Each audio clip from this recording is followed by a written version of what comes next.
Riche en révélations, l'épisode 7 de la troisième saison de The Boys explore notamment le tragique passé de Black Noir dans une violente séquence animée aux influences aussi diverses que Martin Scorsese et Blanche-Neige.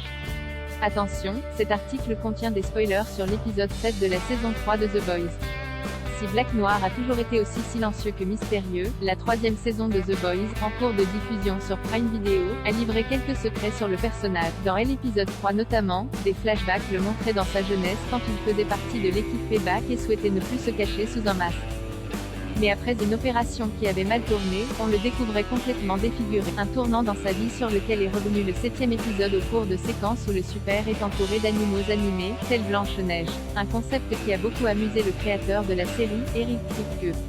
À TV Line, ce dernier a d'ailleurs expliqué pourquoi il a décidé d'intégrer des personnages d'animation à son intrigue. S'il y a une façon idiosyncratique de raconter une histoire, je la prends parce que c'est beaucoup plus amusant de sortir des sentiers battus et de raconter quelque chose de façon unique.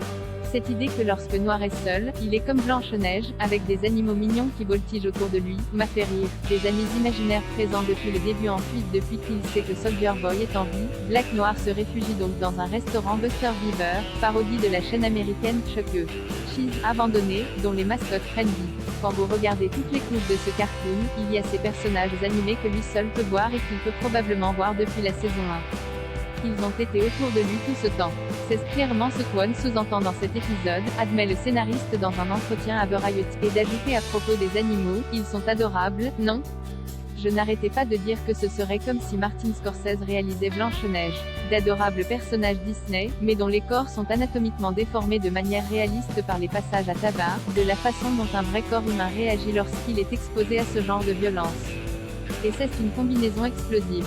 Une reconstitution brutale en effet, ce sont ces personnages animés qui rejouent la scène qui n'avait pas été montrée dans l'épisode 3, celle où les camarades de Soldier Boy se liguent contre lui pour le livrer aux Russes mais pas avant qu'il arrive à s'en prendre très violemment à Noir, au point de le défigurer à tout jamais, l'obligeant à ne plus jamais enlever son masque. Et cela a beau être de l'animation, il faut avoir le cœur bien accroché pour visionner cette séquence particulièrement sanglante.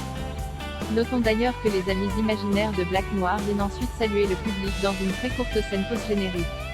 Eric Kripke a aussi profité de la scène animée pour développer l'ami de Homelander. Comme il l'indique, nous voulions explorer les origines de Noir et vraiment révéler qui il était et d'où il venait. Dans les flashbacks, il était un jeune et beau super-héros avec l'aspiration de devenir le prochain Eddie Murphy, mais il a été pris pour cible par Soldier Boy de manière si extrême qu'il a fini par être vraiment déformé physiquement. Dans notre esprit, une fois qu'il s'est remis de ses blessures et qu'il a remis le masque, il ne l'a plus que très rarement enlevé, à la manière de Dark Vador. Rien de tout ça n'est naturel.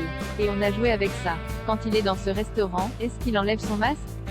Mais pourquoi le ferait-il? Il a tellement honte de qui il est devenu que cela ne collait pas.